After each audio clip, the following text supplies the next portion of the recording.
ഇതിൻ്റെ ഒരു കഷ്ണം മതിയാകും നമുക്ക് ഊണ് കഴിക്കുക. അത്രയ്ക്ക് നല്ല ടേസ്റ്റുള്ളതാണ്. മീനൊക്കെ ഇതിൻ്റെ പിറകെ നിൽക്കത്തുള്ളൂ. അത്രയ്ക്ക് നല്ല രുചിയാണ്. വേറെ ഒന്നും വേണ്ട. ഇതിൻ്റെ ഇത് മതിയാകും നമുക്ക് ഊണ് കഴിക്കുക. എല്ലാവർക്കും ഇഷ്ടപ്പെടുന്ന ഒരു വാഴയ്ക്ക കൊണ്ടുള്ള ഒരു റെസിപ്പിയാണ് കാണിച്ചത്. കണ്ടു നോക്കൂ. ഹായ് ഫ്രണ്ട്സ്, എല്ലാവർക്കും നമസ്കാരം. ഇന്ന് ഞാൻ വാഴയ്ക്ക കൊണ്ട് നല്ല ഒരു അടിപൊളി കറിയാണ് ഉണ്ടാക്കുന്നത്. കറിയല്ല, അത് വാഴയ്ക്ക പുരട്ടാണ്. അതാണ് ഇത്. ഇതിൻ്റെ ഒരു കഷ്ണം മതിയാകും നമുക്ക് കഴിക്കാൻ. വളരെ രുചികരമായ ഇതാണ്. ചോറിനൊന്നും നമുക്ക് രുചിയില്ലെങ്കിൽ ഇതുപോലെ ഒരു വാഴയ്ക്ക പുരട്ടുണ്ടാക്കി കഴിച്ചാൽ മതിയാകും. ഇതെങ്ങനെയാണെന്ന് നോക്കാം. ഇതിൻ്റെ തൊലിയാണെങ്കിൽ ഇത് ഇങ്ങനെ ചെത്തി കളയാവുന്നതാണ്. ഇത് മൊന്തൻ കായാണ് എടുത്തിരിക്കുന്നത്. ഏത് വാഴയ്ക്ക കൊണ്ടും ഇതുപോലെ ചെയ്തെടുക്കാവുന്നതാണ്. ഏത് തരം നമ്മളെ വീട്ടിൽ ഉണ്ടാകുന്ന രസകദളിയോ പാളയം കുടനോ ഏത്തക്കായോ ഏതുകൊണ്ടും ഉണ്ടാക്കാം. ഇത് ഒരു 1/4 കിലോ വാഴയ്ക്കുണ്ട്. അത് ഇതുപോലെ അരിഞ്ഞെടുക്കുക. അരിഞ്ഞതിന് ശേഷം കഴുകേണ്ട ആവശ്യമില്ല. തൊലി ചെത്തിയതിന് ശേഷം കഴുകുക. 1/2 ടീസ്പൂൺ മഞ്ഞൾപ്പൊടി ഇടാം. 3/4 ടീസ്പൂൺ ഉപ്പ് പൊടി ഇടാം. ഒരു 1/2 ടീസ്പൂൺ മുളക് പൊടി ഇടാം. 1/4 ടീസ്പൂൺ ലെമൺ ജ്യൂസ് ഇട്ട് കൊടുക്കാം. 1/4 ടീസ്പൂണാണ് 1/4 കിലോ വാഴയ്ക്കയ്ക്ക്. ഇത് നല്ലവണ്ണം ഒന്ന് മിക്സ് ചെയ്യാം.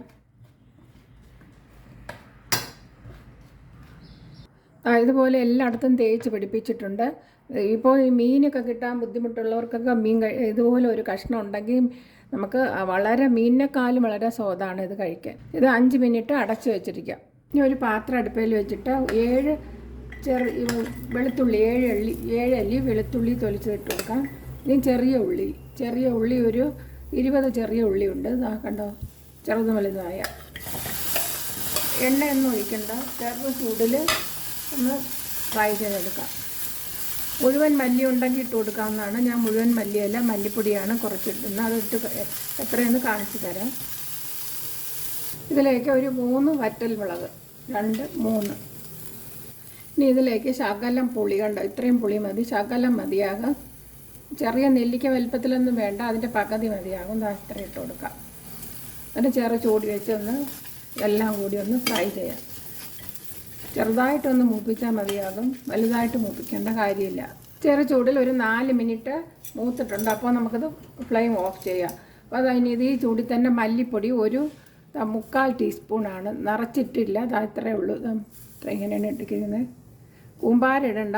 ഇതുപോലെ ടീസ്പൂണിന് 3/4 ടീസ്പൂൺ തികച്ചില്ല. 3/4 ടീസ്പൂണിനേക്കാളും കുറച്ചും കൂടി ഉണ്ട്. ഇത്രയാണ് ഇട്ടിരിക്കുന്നത്. എന്നാൽ 1 ടീസ്പൂണും ഇല്ല. അത്ര ഇട്ട് കൊടുക്കാം. 3/4 ടീസ്പൂണും ശകലവും കൂടി ഒരു നുള്ളും കൂടി ഇട്ട് കൊടുക്കാം. എന്നിട്ട് ഇത് ഒന്ന് ഇളക്കി കൊടുക്കാം. ഫ്ലെയിമൊക്കെ ഓഫ് ചെയ്തു, അല്ലെങ്കിൽ കരിഞ്ഞു പോകുന്നതാണ്. ഇതിൻ്റെ ചൂടിൽ തന്നെ ഇരുന്ന് തണുക്കുമ്പോഴേക്കും ഇതിൻ്റെ ചൂടിൽ തന്നെ ഇരുന്ന് ഈ മല്ലിയും മൂക്കുന്നതാണ്. ഇനി ഇതിൽ തണുക്കട്ടെ. ഒരു ഫ്രൈ പാൻ അടുപ്പയിൽ വെച്ചിട്ട് ഇത് ചെറുതായിട്ടൊന്ന് ഫ്രൈ ചെയ്തെടുക്കണം. അപ്പം കുറച്ച് എണ്ണ മതി. ഇത് നോൺ സ്റ്റിക്ക് ആയതുകൊണ്ട് കുറച്ച് എണ്ണ മതിയാകും. ശകല എണ്ണ ഒഴിച്ചിട്ടുണ്ട്. വെളിച്ചെണ്ണയാണ് ഞാൻ എടുത്തിരിക്കുന്നത്. ഏത് എണ്ണയാണോ യൂസ് ചെയ്യുന്നത് അത് എടുക്കാവുന്നതാണ്. നല്ലവണ്ണം ചൂടാകണം നല്ല പോലെ. അപ്പോൾ ഇതിട്ട് കൊടുക്കാവുന്നതാണ്. ആദ്യം ഒന്ന് നല്ല ഹൈ ഫ്ലെയിമിൽ തന്നെ ഒന്ന് വെച്ച് 1 മിനിറ്റ് ഹൈ ഫ്ലെയിമിൽ വെച്ചൊന്ന് മൂപ്പിക്കാം. അത് കഴിഞ്ഞിട്ട് മീഡിയം ഫ്ലെയിമിലോട്ട് വയ്ക്കുക. 1 മിനിറ്റ് കഴിഞ്ഞിട്ട് മീൻ ഇത് തോറ്റ് പോയതിൻ്റെ മുമ്പ്. അത്രയ്ക്കുള്ള നല്ല ടേസ്റ്റാണ്. ഞാൻ നേരത്തെ പറഞ്ഞതുപോലെ മുന്തൻ കായാണ് എടുത്തിരിക്കുന്നത്. ഏത് കായായാലും പച്ചക്കായ എടുക്കാവുന്നതാണ്. മീൻ കൂടിയ തീരുമെന്നുള്ളവർക്ക് മീനില്ലെങ്കിൽ ഇതുപോലെ ഒരു കഷ്ണം കഴിച്ചാൽ നമുക്ക് ചോറ് ഇറങ്ങുന്നതാണ്. വളരെ രുചികരമായിരിക്കുന്നത്. 1 മിനിറ്റ് കഴിഞ്ഞിട്ടുണ്ടപ്പോൾ നമുക്ക് മീഡിയം ഫ്ലെയിമിലോട്ട് വയ്ക്കാം. എല്ലാ വശവും മുരിയുന്നതിന് വേണ്ടി ഇങ്ങനെ മറിച്ചൊക്കെ ഇട്ട് കൊടുക്കാവുന്നതാണ്. ഇങ്ങനെ ഓരോന്നും ഇങ്ങനെ ഇട്ട് കൊടുക്കാവുന്നതാണ്. അപ്പോൾ എല്ലായിടവും മുരിഞ്ഞ് കിട്ടുന്നതാണ്. നല്ല മണം തന്നെ വന്നിട്ടുണ്ട്. കണ്ടോ, മണം അടിക്കുമ്പോഴേ നമുക്ക് കൊതിയാകും ഇത് കഴിക്കാൻ. മീഡിയം ഫ്ലെയിമിൽ 2 മിനിറ്റ് കിടന്നിട്ടുണ്ട്. അപ്പോൾ നമുക്ക് ലോ ഫ്ലെയിമിലോട്ട് വയ്ക്കാം. ലോ ഫ്ലെയിമിലോട്ട് കിടക്കട്ടെ. അപ്പം പേടിക്കാനുമില്ല, കരിയൊന്നുമില്ല. ഇങ്ങനെ കിടക്കട്ടെ. അടയ്ക്കൊന്നും വേണ്ട. ഇനി നമുക്ക് വറുത്ത് വെച്ചിരിക്കുന്ന അതാ ഉള്ളി ഇതെല്ലാം തണുത്തിട്ടുണ്ട്. അപ്പോൾ നമുക്ക് മിക്സിയുടെ ജാറിലോട്ട് ഇട്ട് കൊടുക്കാം. എല്ലാം തണുത്തതിന് ശേഷം മാത്രം നമുക്ക് പൊടിക്കാവുന്നതാണ്. അരച്ചെടുക്കാം. നല്ലവണ്ണം അരയ്ക്കണ്ട, ചെറിയ ഒരു തരിതരിപ്പോടെ വെള്ളമൊന്നും ഒഴിക്കണ്ട, ഒന്ന് അരച്ചെടുക്കാം. ഇതെല്ലാം ചെറിയ തരിതരിപ്പോടെ അരച്ചെടുത്തിട്ടുണ്ട്. അപ്പോൾ ഇതിലോട്ട് തട്ടിക്കൊടുക്കാം. ഇതെല്ലാം മൂത്തിട്ടുണ്ട്. അപ്പോൾ നമുക്ക് ഇത് തട്ടിക്കൊടുക്കാം. ഇതിൽ ശകല എണ്ണയുണ്ട്, അതിൻ്റെ അതും കൂടെ കിടന്ന് മൂക്കുന്നതാണ്. ഇതിൻ്റെ അരപ്പൊക്കെ നല്ല ടേസ്റ്റാണ്. കുഞ്ഞുങ്ങൾക്കെല്ലാം ഇഷ്ടപ്പെടുന്ന ഒരു തരം കായ കൊണ്ടുള്ള ഒരു പുരട്ടാണ് ഉണ്ടാക്കിയിരിക്കുന്നത്.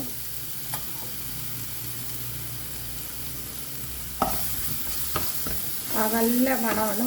ചെറിയ ഉള്ളിയൊക്കെ കഴിക്കുന്നത് ഏറ്റവും നല്ലതാണ്. പെട്ടെന്ന് തന്നെ നമുക്ക് ഉണ്ടാക്കാവുന്നതാണ്. വളരെ പെട്ടെന്ന് തന്നെ സ്കൂളിലൊക്കെ കുട്ടികൾക്ക് ചോറ് കൊടുത്തേക്കുമ്പോൾ ഇത് കൊടുത്തിരുന്നാൽ അവർ വാരി ചോറ് കഴിക്കുന്നതാണ്. ഈ അരപ്പിലേക്ക് ഒരു 2 നുള്ള ഒരു 1/4 ടീസ്പൂൺ ഉപ്പിട്ട് കൊടുക്കാം. എന്നിട്ടൊന്ന് ഇളക്കാം. അരപ്പിലാണെങ്കിൽ ഉപ്പിട്ടില്ല, അത് കാരണമാണ് ഞാൻ ഇത് ഉപ്പിട്ടത്. കായിൽ ഉപ്പിട്ടിട്ടുണ്ട്. അത് പെട്ടെന്ന് നമുക്ക് നിമിഷ നേരം കൊണ്ട് ഉണ്ടാക്കിയെടുക്കാവുന്നതാണ്.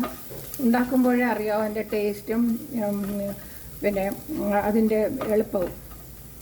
കണ്ടോ, എളുപ്പം കായൊക്കെ വെന്ത് കിട്ടിയിട്ടുണ്ട്. എണ്ണയൊക്കെ കണക്കിനാണ്, എണ്ണയൊന്നും ഇല്ല. കണ്ടോ, എണ്ണയൊന്നും. നോൺ സ്റ്റിക്ക് അല്ലാത്ത പാത്രത്തിൽ ഇതുപോലെ ഉണ്ടാക്കിയെടുക്കാവുന്നതാണ്. ഞാൻ നോൺ സ്റ്റിക്ക് എടുത്തതേ ഉള്ളൂ. ഇനി കണ്ടോ, നല്ല മൂത്തിട്ടുണ്ട്. അരപ്പൊക്കെ പെട്ടെന്ന് തന്നെ മൂത്തിട്ടുണ്ട്. മീനൊക്കെ നേരത്തെ പറഞ്ഞതുപോലെ മീനൊന്നും കിട്ടിയില്ലെങ്കിൽ ഇതുപോലെ ഉണ്ടാക്കിയാൽ മതിയാകും. കേട്ടോ,